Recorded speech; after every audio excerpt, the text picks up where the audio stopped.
ஆண்டவரும் அருமை இருக்கிற இயேசு கிறிஸ்துவின் ஆச்சரியமான நாமத்தில் தினமும் கர்த்தருடைய சத்தத்தை கேட்டுக்கொண்டிருக்கிற என்னுடைய பிள்ளைகளை வாழ்த்துகிறேன், ஆசீர்வதிக்கிறேன்.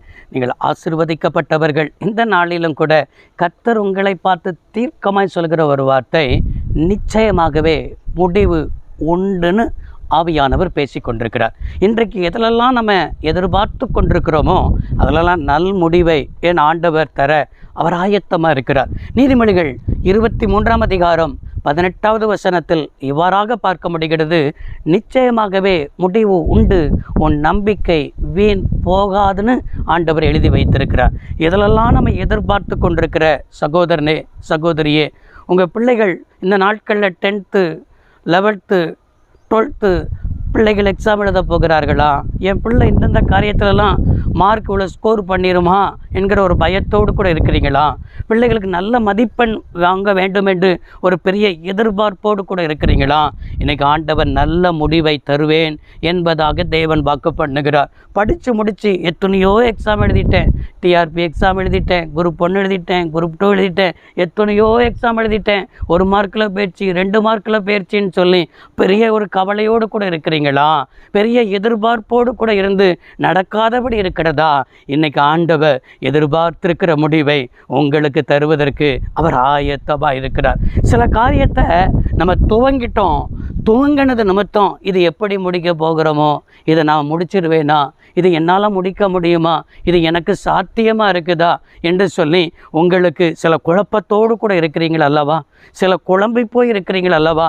எதிலெல்லாம் குழம்பி போய் இருக்கிறீங்களோ, எதிலெல்லாம் உங்களால் முடியாதுன்னு சொல்லி சாத்தியமில்லைன்னு சொல்லி நினச்சிக்கிட்டு இருக்கீங்களோ, குழம்பாதீங்க, கவலைப்படாதீங்க.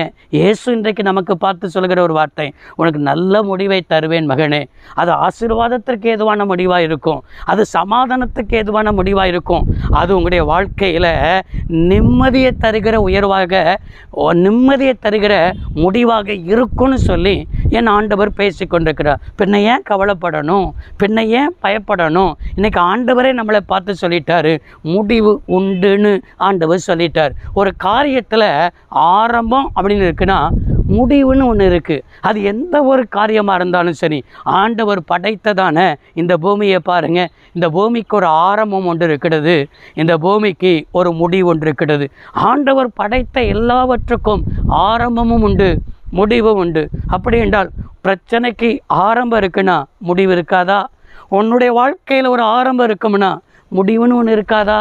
அப்படின்னா முடிவு எப்படி இருக்கும்னா அது ஆசீர்வாதத்துக்கு நேராக தான் இருக்கும்.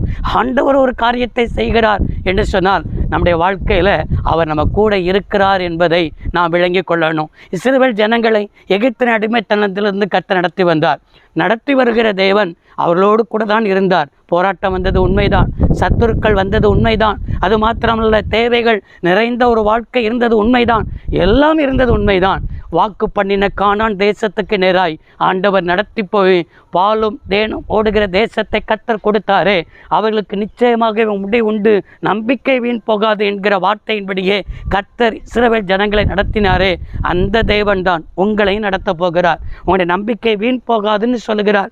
நீங்கள் உங்களை என்ன செய்யாதீர்கள் என்று சொன்னால் சோர்ந்து போகாதீங்க அப்படின்னு ஆண்டவர் சொல்லுகிறார். உங்களை தட்டி எழுப்பி தான் நீதிமொழிகள் 23:18 நினைவுபடுத்தி பேசியிருக்கிறார். இந்த வார்த்தையின்படியே கர்த்தர் அப்படியே செய்வார். ஜெபிப்போம். சர்வ வல்லமையுள்ள தேவமே, அருமை தகப்பனே, இந்த வார்த்தையை கேட்ட பிள்ளைகள் அப்படியே நல்ல முடிவுகளை தந்து ஆசீர்வதிப்பீராக. இயேசு ரட்சக நாமத்தில் பிதாவே, ஆமென். கர்த்தர் ஆசீர்வதிப்பாராக. God bless you all.